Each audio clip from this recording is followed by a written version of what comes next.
Bonsoir madame, bonsoir messieurs. Il s'est tenu aujourd'hui lundi 14 avril 2025 à Hilton Hôtel de la Gombe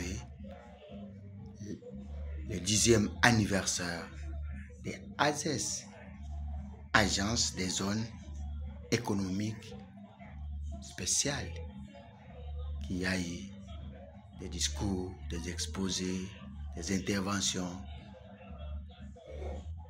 Il y a eu le représentant de plusieurs structures. Il y a eu la Banque mondiale, FPI, Pepsi, les excellences et autres. C'était en tout cas une bonne fête qui s'est passée en bonne et due forme. Monsieur Ogi Bolanda Menga, le DG de AZES, Agence des zones économiques spéciales, devant notre micro. Suivez attentivement. Allez, ok. Depuis ce matin où il y a eu une activité pour le lancement des 10 ans, c'est une édition depuis le début de l'AZES. Pourquoi cette activité et puis quels sont les grands points qu'on peut retenir? Oui, merci beaucoup pour la question. C'est comme dans la vie d'un homme, il faut toujours de temps en temps se mettre, réfléchir, essayer un peu de penser l'avenir, voir un peu ce qui a été fait, qu'est-ce qu'on compte faire pour l'avenir. C'est vraiment ça l'essence de cette manifestation aujourd'hui, où nous avons célébré jour pour jour, aujourd'hui le 14 avril, les 10 ans de l'existence de l'Agence des zones économiques spéciales, qui est un établissement public sous la tutelle du ministère de l'Industrie, dont la mission est de suivre la mise en place des zones économiques spéciales en RDC. C'est vraiment ça l'essence de cette manifestation de ce jour.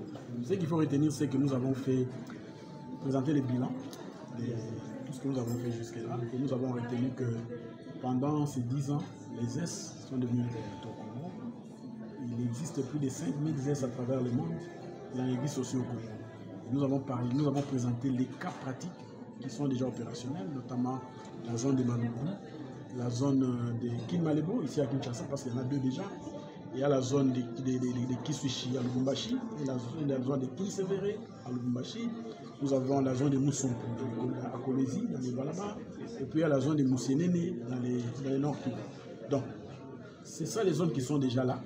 Mais c'est prévu que nous puissions en créer plus de 20. Parce que vous savez, les S se mettent en place dans des cadres. C'est ce que nous appelons les plans directeurs d'administration du pays qui prévoient la création de plus de 20 zones économiques spéciales. Voilà un peu pourquoi nous avons tenu à fêter, disons pas à fêter, mais à célébrer cette journée pour faire des bilans, pour voir quels sont les défis que nous avons rencontrés pendant ces années ici. Nous les avons présentés. On peut citer à titre exemplatif les défis liés par exemple au foncier, parce que pour faire des zones économiques spéciales, il faut avoir des terrains. Malheureusement, c'est toujours des difficultés. Il faut aller dans des expropriations, des choses comme ça, c'est pas facile. Les défis liés au climat des affaires générales du pays, où quand on parle du Congo, les gens voient toujours des choses négatives, alors que les bonnes choses se passent au Congo. On a parlé des problèmes de financement, parce que pour faire les zones économiques, ça mène beaucoup d'argent que nous n'avons pas malheureusement et nous ne pouvons pas toujours recourir au trésor public. Nous avons besoin d'un fonds de financement des aides, nous avons besoin de partenaires pour accompagner. Donc nous avons parlé de tous ces problèmes-là pour voir comment baliser l'avenir.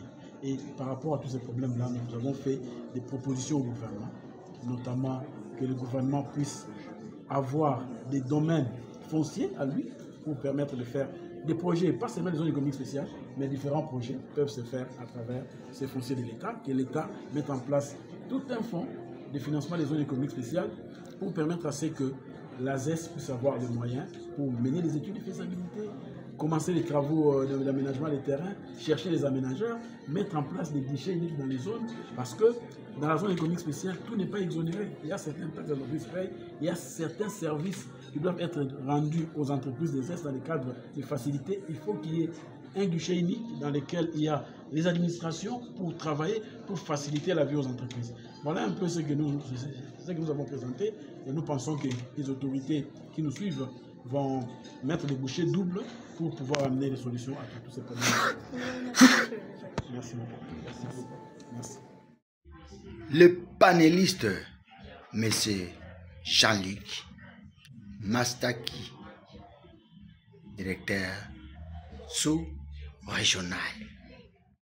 La mise en œuvre et l'évaluation de leurs politiques économiques avec comme vision de promouvoir la transformation structurelle de nos économies.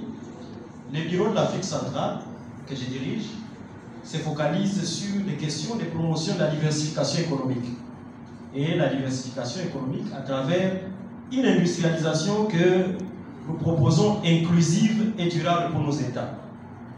Et comme la RDC, la Commission économique pour l'Afrique, a identifié les zones économiques spéciales comme les véhicules idoines pour pouvoir promouvoir cette industrialisation inclusive et durable. Mon propos sera évidemment court. Je vais commencer par essayer d'expliquer en des termes simples ce qu'est une zone économique spéciale. Leurs excellences en ont parlé de plus belle manière. Une zone économique spéciale, c'est un périmètre bien délimité géographiquement. C'est pour cela qu'on parle des questions du foncier, où l'État essaie de mettre en place les incitations, on dit dans certains jargons, des classes mondiales, pour permettre d'attirer les investissements directs étrangers, mais pas seulement directs étrangers. Il faut qu'il y ait aussi de l'espace pour les investissements nationaux au sein des zones économiques spéciales. Et parmi ces incitations, il a été bien rappelé par le DG, c'est des incitations fiscalo-douanières essentiellement, mais aussi des incitations en termes de disponibilisation des infrastructures à externalité, comme on les appelle. C'est les infrastructures de connexion, la route, le rail, là où il le faut, les infrastructures de télécommunications, la connexion Internet, ainsi de suite. Mais aussi, il s'agit de répondre aux défis du climat des affaires en installant le guichet unique. La pratique du guichet unique permet de réduire les coûts des transactions liés à la création de l'entreprise, mais aussi à l'accès à certains services essentiels, que ce soit le foncier, que ce soit la connexion au réseau électrique, que ce soit la connexion au réseau d'eau. Et donc, le guichet unique permet, pour des pays comme la RDC et d'autres, l'Afrique centrale, qui sont souvent au bas des pelotons de l'indice du climat des affaires, du doing business, la Banque mondiale, de pouvoir répondre à cette exigence-là pour attirer les investissements. Il s'agit donc d'un arrangement institutionnel qui permet à l'État d'attirer les investissements à travers les incitations idoines, mais aussi à travers la facilitation des procédures d'installation et de création d'entreprises. Évidemment, les zones économiques spéciales, ce n'est pas une idée nouvelle. Il existait déjà la zone franche d'Inga à un moment donné. Il a existé des initiatives déjà à l'aube des indépendances dans certains pays africains, des zones économiques spéciales. Mais il y a eu une sorte de revue de la littérature par rapport aux critiques qui ont été adressées à ces zones, que nous, à la sphère, nous disons les zones de l'ancienne génération. On a établi que la plupart de ces zones étaient beaucoup plus des îlots de prospérité, qui n'avaient pas beaucoup d'effet d'entraînement sur les économies locales. C'est-à-dire, on avait des zones où les investisseurs étrangers venaient s'installer, mais ils n'avaient pas beaucoup de liens avec l'entrepreneuriat local. Et ces liens se font à travers des relations fournisseurs-clients ou à travers des relations clients-fournisseurs. C'est-à-dire que l'entrepreneuriat local, les tissus locaux, s'intègrent à la zone économique spéciale qui lui achète des produits ou vend aussi des produits. Et bien souvent, on s'est rendu compte que les conditions mises en place ont permis à ceux qui se sont installés d'être prospères, alors qu'à l'extérieur, il n'y avait pas beaucoup d'effets, beaucoup de relations interindustrielles avec l'environnement local. C'est pour cela que certains économistes ont dit que les zones économiques spéciales de l'ancienne génération ont créé des économies insulaires. Et certains disent que c'était des îlots de lumière au milieu de la grande obscurité. Il faut que la zone ait des relations avec son écosystème pour pouvoir avoir des effets d'entraînement sur ces zones. D'autres critiques qu'on a adressées à ces zones-là, c'est pour un pays, les pays du bassin du Congo, qui sont des pays sous la responsabilité de la CEE en Afrique centrale, qui sont des baskets de ressources naturelles. Il y a eu beaucoup d'effets environnementaux de ces zones-là.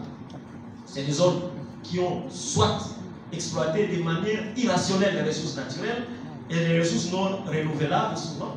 Ce sont des zones qui n'ont pas beaucoup plus internalisé certaines externalités négatives liées à la pollution. Ce sont des zones qui n'ont pas tenu compte de la circularité, c'est-à-dire de la réduction des déchets. Ils ont produit beaucoup de déchets, de telle sorte qu'on dit que les délits environnementaux sont énormes par rapport à ces zones. Troisième critique qu'on a adressée à ces zones-là est que la ZES s'efforce à pouvoir éviter, c'est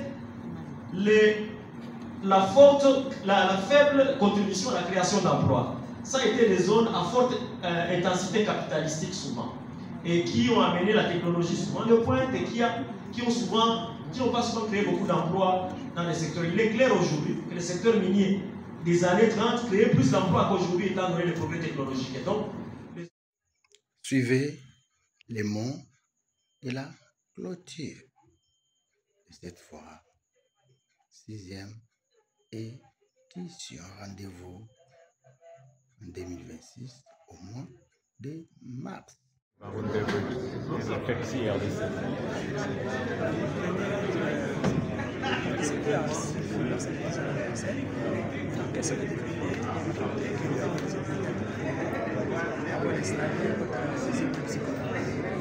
En fait, le pays, toutes les mesures ont été mises en place et ça, je tiens sincèrement à remercier le gouvernement. Ils ont mis les conditions pour attirer les investisseurs. Bon, bien sûr, il y a toujours des difficultés administratives, tantôt c'est la lenteur dans l'obtention des signatures, mais voilà, les choses s'améliorent, on a confiance, c'est un pays d'avenir, on a confiance que les choses iront mieux. Et le fait que les zones économiques spéciales existent, c'est une très bonne chose pour le pays, pour l'emploi, pour l'industrialisation du pays, pour le développement du pays. Il y a des difficultés, comme dans tous les business, on essaie de s'adapter, d'arranger les choses et d'avancer.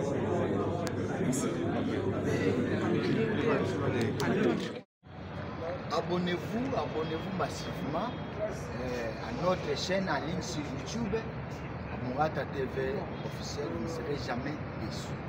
Vous serez bien servi. Abonnez-vous. Il ne faut pas traîner les pas. Votre chaîne est à votre disposition. Merci.